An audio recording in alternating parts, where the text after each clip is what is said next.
Hi friends, welcome to my channel.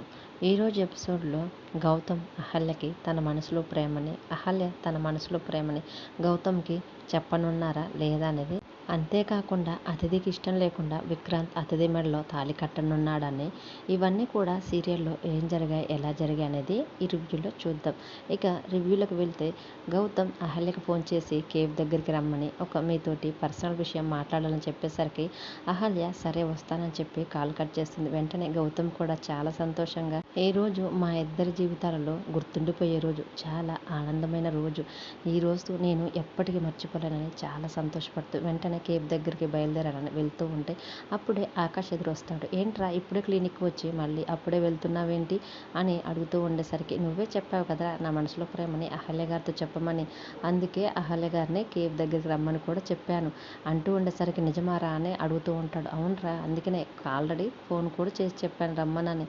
Ahalya గారు ఇంటి నుంచి బయలుదేరి కూడా ఉంటారు. ఈరోజు ఎలాగైనా నా ప్రేమని అహల్య గారితో చెప్పి ఇంకా ఎప్పటికీ కూడా అహల్య గారిని నా నుంచి నేను దూరం చేసుకోలేనురా అని చెప్తూ ఉండేసరికి, అప్పుడు ఆకాష్ కూడా, అవునరా ఇప్పటికైనా చెప్పు, ఇలా నువ్వు చెప్పకపోవటం వల్లే అహల్య నీకు దూరంగా వెళ్ళిపోయింది. ఇప్పుడు నీ మనసులో ప్రేమ చెప్తే అహల్య నిన్ను కాదని, నీ ప్రేమను కాదని ఎక్కడికి వెళ్ళిపోలేదు. అహల్య నీదవుతుంది, మీరిద్దరు కూడా చాలా సంతోషంగా ఉంటారా. నాకు కావాల్సింది కూడా ఇదే. నువ్వు ఎట్టి పరిస్థితుల్లో మాత్రం ఈరోజు అహల్యకి చెప్పేయరా అని అంటూ ఉంటే, అలాగేరా సరే నేను వెళ్ళొస్తానని చెప్పి ఆకాష్కి చెప్పి గౌతమ్ బయలుదేరుతాడు. మరోవైపు అహల్య కూడా కేఫ్ దగ్గరికి వెళ్దామని ఇంటి దగ్గర నుంచి బయలుదేరి మెట్లపై నుంచి వస్తూ ఉంటే, అప్పుడే బంగారాజు గారు అహల్యకి ఎదురవుతారు. ఏంటమ్మా ఎక్కడికో వెళ్తున్నట్టుంది కానీ అంటూ ఉండేసరికి, అవును మావయ్య, గౌతమ్ గారు ఫోన్ చేసి కేఫ్ దగ్గరికి రమ్మని చెప్పారు, ఏదో పర్సనల్ విషయం మాట్లాడాలి, తొందరగా రమ్మని చెప్పారు మావయ్య అని చెప్తూ ఉండేసరికి, అప్పుడు రాజుగారు కూడా, ఖచ్చితంగా అది ప్రేమ విషయమై ఉంటుందమ్మా, నీపై ప్రేమని చెప్పటానికే గౌతమ్ బాబు నిన్ను కేఫ్ దగ్గరికి రమ్మని ఉంటాడు. నువ్వు కూడా ఏమాత్రం ఆలస్యం చేయకుండా నీ మనసులోని ప్రేమనే గౌతమ్ బాబుకి చెప్పయ్యమ్మా అని అంటూ ఉంటే, అప్పుడు అహల్య కూడా అలాగే మావయ్య అని చెప్పి వస్తూ ఉంటుంది. కింద హాల్లో సుభద్ర బుజ్జిగాడికి హోంవర్క్ చేపిస్తూ ఉంటే, అహల్య సుభద్ర దగ్గరికి వచ్చి, అత్తయ్య నేను ఒక ముఖ్యమైన పని మీద బయటికి వెళ్తున్నాను, అది ఎటువంటి అడ్డంకులు ఆటంకాలు లేకుండా మంచిగా జరగాలని నన్ను ఆశీర్వదించండి అత్తయ్య అని సుభద్ర కాళ్ళకి మొక్కుతూ ఉండేసరికి, అప్పుడు సుభద్ర, తప్పకుండానమ్మా, నువ్వు ఒక్క నిమిషం ఇలా రా అని వెంటనే తన రూమ్లో ఉన్న దేవుడి గది దగ్గరికి తీసుకువెళ్ళి అక్కడ ఎదురు ఉన్న కుంకుమ భరణిని చేతితో తీసుకొని చేతులెత్తి దేవుళ్ళందరికీ కూడా మొక్కుకున్న తర్వాత అహల్య కూడా అక్కడ ఉన్న దేవుళ్ళందరికీ మొక్కుకుంటూ ఉంటుంది.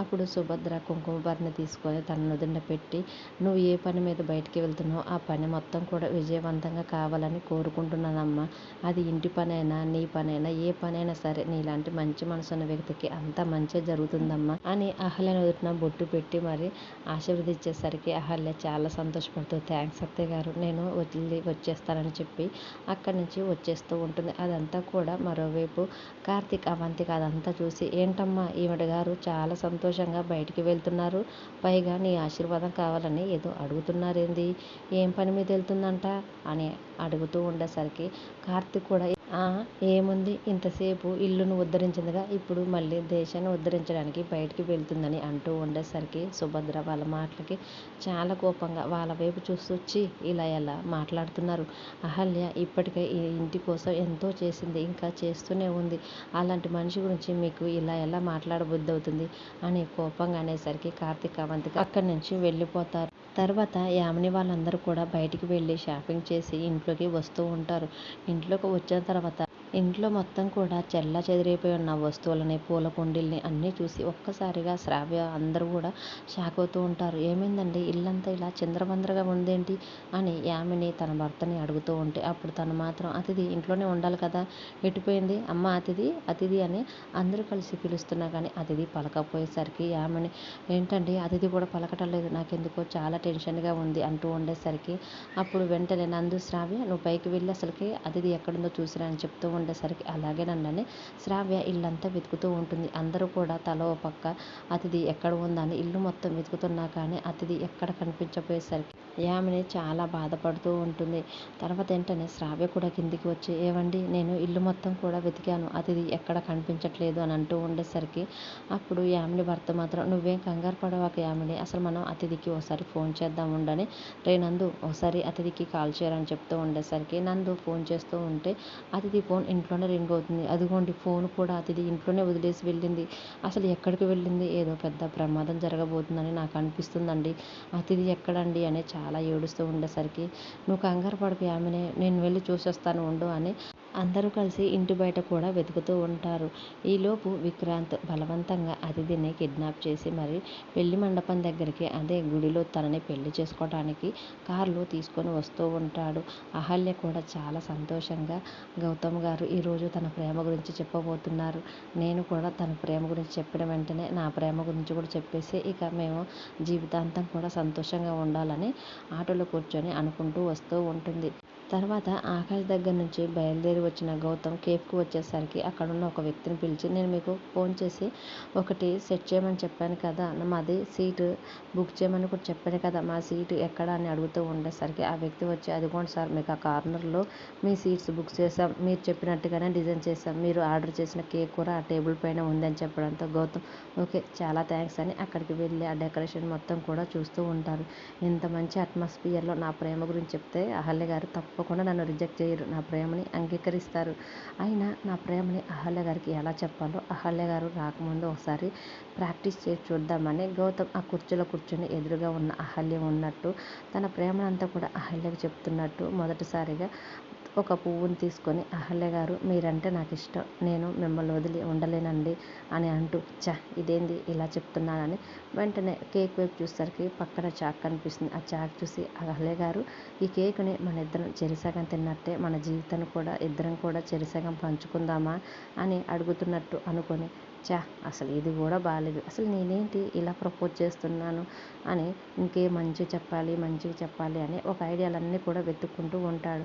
తర్వాత వెంటనే తన జేబులో ఉన్న రింగ్ తీసి, మనం ఈ రింగ్ తోటి ఒకసారి అహల్య గారికి ప్రపోజ్ చేద్దామని ఆ రింగ్ను పట్టుకొని, అహల్య గారు జీవితాంతం నా తోడుగా ఇలాగే ఉంటారా, మీరంటే నాకు చాలా ఇష్టమండి అని మోకాళ్ళ మీద నిల్చొని అహల్య గారికి ప్రపోజ్ చేస్తూ ఉండేసరికి, అరే గౌతమ్ కూల్ రా కూల్, అసలు నువ్వెందుకు ఇంతలా టెన్షన్ పడుతున్నావు, ఈ ప్రపోజల్ కూడా ఏం బాగాలేదురా, ఇలా చెప్తే ఎవరైనా రిజెక్ట్ చేస్తారా, మంచిగా పీస్ఫుల్గా రొమాంటిక్గా మంచిగా ఆలోచించరా అని టెన్షన్ పడుతూ తనకి తానే అనుకుంటూ ఒక్కసారిగా ఇంకా లాభం లేదు, కళ్ళు మూసుకొని ప్రశాంతంగా నిజంగానే అహల్య గారు ఎదురుగా వచ్చి నాకున్నట్టు నేను నిజంగా తనని ఫీల్ అవుతూ చెప్తున్నా కానీ మంచి ఫీల్ వస్తుంది నాకు కానీ ఒక 2 నిమిషాలు కళ్ళు మూసుకొని అప్పుడు ఎదురుగా అహల్య గారు వచ్చినట్టు ఊహించుకుంటాడు. అప్పుడు తనకి నిజంగానే ఎదురుగా అహల్య గారు వచ్చినట్టు కనిపిస్తూ ఉంటుంది.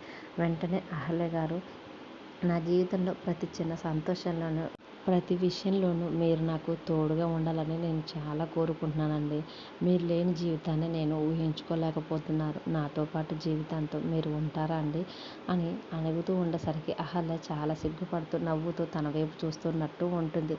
తర్వాత నేను నా సమాధానం చెప్పేశానండి, మీ సమాధానం కోసం నేను ఎదురు చూస్తున్నాను, మీరేమంటారు అహల్య గారు అని అడుగుతూ ఉండేసరికి అహల్య గారు అక్కడి నుంచి ఒక్కసారిగా మాయమైపోతారు. ఇలాగే చాలా కూల్గా సింపుల్గా చెప్పేస్తే అప్పుడు అహల్య గారు నన్ను నో చెప్పరు, ఇదైతే చాలా బాగుంది అని గౌతమ్ తన మనసులో అనుకుంటూ ఉంటాడు. ఈలోపు అతిథిని బలవంతంగా గుడికి తీసుకొచ్చిన విక్రాంత్ అక్కడ ఉన్న వాళ్ళ తమ్ముడిని చూసి ఒక్కసారిగా షాక్ అవుతుంది. నువ్వేంటి ఇక్కడ ఉన్నావని అంటూ ఉండేసరికి అప్పుడు విక్రాంత్ మాత్రం, వాడు ఎవడో కాదు నా తమ్ముడు అని చెప్పేసరికి అతిథి ఒక్కసారిగా షాక్ అవుతూ ఉంటుంది. అన్నయ్య, నువ్వు ఈ పరిచయాలన్నీ కానిచ్చేసిన తర్వాత తొందరగా వచ్చి అతిథిని పెళ్లి చేసుకో, అసలే టైం లేదు అని అంటూ ఉండేసరికి విక్రాంత్ బలవంతంగా అతిథిని పెళ్లిపీటల మీద కూర్చోబెడతారు. అక్కడ పంతులు గారితో అరేంజ్మెంట్స్ అన్నీ కూడా ముందే చేసి ఉండేసరికి అదంతా చూసి అతిథి ఒక్కసారిగా షాక్ అవుతుంది. విక్రాంత్ ప్లీజ్ నన్ను వదిలే, నాకు ఇష్టం లేదు, నీకు ఎప్పటి నుంచో చెప్తూనే ఉన్నానుగా నన్ను వదిలే అని విక్రాంత్ని ఎంత అడుగుతున్నా కానీ విక్రాంత్ నో చెప్పి వెంటనే పంతులు గారు మీరు మంత్రాలు చదవండి, మా పెళ్ళి తొందరగా అయిపోవాలని అంటూ ఉండేసరికి అప్పుడు పంతులు గారు మాత్రం, నాయన ఆ అమ్మాయి ఇష్టం లేదని చెప్తుంది కదా, వదిలేయని రాదండి అని అంటూ ఉండేసరికి, ఏ పంతులు ఏంటి నువ్వు కూడా మాకు చెప్తున్నావా, నీకు ఇచ్చే సంభావన మీకు ఇచ్చేసాం కదా, మీరేంటి పెళ్లి చేయకుండా మాకడ్డు చెప్తున్నారు అని విక్రాంత్ కోపంగా అనేసరికి పంతులు గారు ఏమి మాట్లాడకుండా మంత్రాలు చదువుతూ ఉంటాడు. అతిథి మాత్రం ప్లీజ్ విక్రాంత్ నన్ను వదిలే అని అంటున్నా కానీ విక్రాంత్కి నుదిటిన బాసికం వాళ్ళ తమ్ముడు కడుతూ ఉంటే రౌడీలు కూడా అతిథి నుదిటిన బాసికం కడుతూ ఉంటారు. ఈలోపు అటువైపుగా వెళ్తున్న అహల్య గుడి చూసేసరికి ఒకసారి ఆయన దగ్గరికి ప్రేమ చెప్పడానికి వెళ్తున్నాను. మా ప్రేమని ఆశీర్వదించమని దేవుడి గుడికి వెళ్ళి మొక్కుకొని వద్దామని చెప్పి, అన్న కొద్దిగా ఈడ మీకు ఆటో ఆపండి, నేను గుడి లోపలికి వెళ్ళి దేవునికి ఒకసారి మొక్కుకొని వెంటనే వచ్చేస్తానన్నా అని చెప్పేసరికి ఆటో అక్కడ ఆపుతాడు అతను. వెంటనే అహల్య ఆటో దిగి గుడి లోపలికి వెళ్ళి దేవుడికి దండం పెట్టుకుంటూ ఉంటుంది. మరోవైపు పంతులు గారు మంత్రాలు చదవటం, విక్రాంత్ చాలా సంతోషంగా ఉండటం, అతిథి చాలా భయపడుతూ నన్ను వదిలేయండి అనటం, ఇవన్నీ కూడా జరిగిపోతూ ఉంటాయి. గుడిలో ఉన్న వారందరూ కూడా అతిథికి సాయం చేయడానికి వస్తూ ఉంటే నందు వాళ్ళతో పాటు ఉన్న రౌడీలు కూడా వాళ్ళందరినీ తరిమేస్తూ ఉంటారు. ఎక్కడికి రా వచ్చేది, నడవండి అని గట్టిగా వార్నింగ్ ఇస్తూ ఉంటారు. విక్రాంత్ తన మనసులో ఈరోజు ఎలాగైనా సరే నిన్ను ఎంత బలవంతంగానైనా దక్కించుకొని తీరుతాను, ఆ గౌతమ్ గాడు ఎలా అడ్డు వస్తాడో అది నేను కూడా చూస్తానని తన మనసులో అనుకుంటూ ఉంటాడు. మరి అతిథి మాత్రం హెల్ప్ హెల్ప్, నాకు ఎవరైనా సహాయం చేయండి అని గట్టిగా ఏడుస్తూ అరుస్తూ ఉంటుంది. మరి అతిథికి సాయం చేయడానికి ఎవరు వస్తారు? అదే గుడికి వచ్చిన అహల్య అతిథిని, విక్రాంత్ వాళ్ళని చూస్తుందా, చూసిన వెంటనే పెళ్లి జరగకుండా ఆపుతుందా లేదా అనేది ఎపిసోడ్లో చూద్దాం. ఇంకా అప్కమింగ్ ప్రోమోలో అయితే పంతులు గారు మంత్రాలు చదువుతూ ఉంటే అతిథి హెల్ప్ చేయమని అడగటం, విక్రాంత్ సైలెంట్గా ఉండు అని వార్నింగ్ ఇవ్వటం, వచ్చిన ఎవరైనా సాయం చేయడానికి వస్తూ ఉంటే విక్రాంత్ తమ్ముడు గ్యాంగ్ వాళ్ళందరినీ భయపెట్టి అక్కడి నుంచి వెళ్ళిపోమంటాం మొత్తం కూడా చేసేస్తూ ఉంటారు. అప్పుడే అక్కడికి ఒక్కసారిగా అహల్య విక్రాంత్ బలవంతంగా అతిథిని పెళ్లి చేసుకోవడం చూసి ఒక్కసారిగా షాక్ అయ్యి పెళ్లిపేటల నుంచి అతిథిని లేపుతుంది. ఆ రౌడీలను కూడా అందరినీ దూరంగా నెట్టేస్తుంది.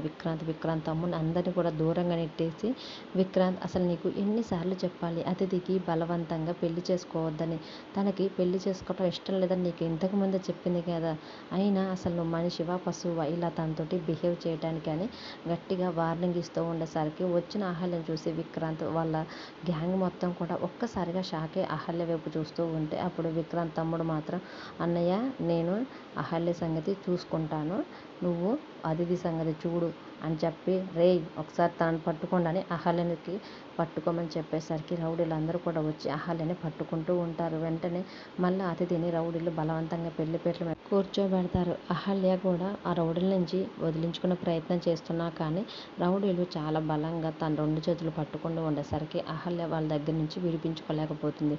విక్రాంత్ వాళ్ళ తమ్ముడు చాలా సంతోషంగా, ఇంకా ఈ పెళ్లికి ఎవరు అడ్డు రారు, ఈ పెళ్లిని ఎవరూ ఆపలేరు, ఒకవేళ ఆ గౌతమ్ గాడు వస్తే వాడి సంగతి కూడా చెప్తామని విక్రాంత్ తన మనసులో అనుకుంటూ ఉంటాడు. మరోవైపు కేఫ్ దగ్గర ఆ లవ్ షేప్ బెలూన్స్తో అన్నిటిని కూడా డెకరేట్ చేసి గౌతమ్ ఒక బెలూన్ని పట్టుకొని అహల్య కోసం చాలా ప్రేమగా కేఫ్లో ఎదురు చూస్తూ ఉంటాడు. మరి విక్రాంత్ అతిథి మెడలో తాళి కడతాడా, అహల్య మళ్ళీ అతిథిని ఎలా కాపాడుతుంది, లేకపోతే ఈలోపు అహల్య గారు ఇంకా రాలేదేంటి అని గౌతమ్ గారు వస్తారా అనేది, అసలుకి అతిథి విక్రాంత్ పెళ్లి జరుగుతుందా ఆగుతుందా అనేది, మరి అతిథి అహల్యని ఎంత ద్వేషిస్తున్నా దూరం పెడుతున్నా కానీ అతిథి లైఫ్ని కాపాడటానికి వచ్చి అహల్య రౌడీలందరి ముందు డేర్ చేసి విక్రాంత్ని ఎదిరించిన విధానం మీకు ఎలా అనిపించిందో కామెంట్ రూపంలో తెలియజేయండి.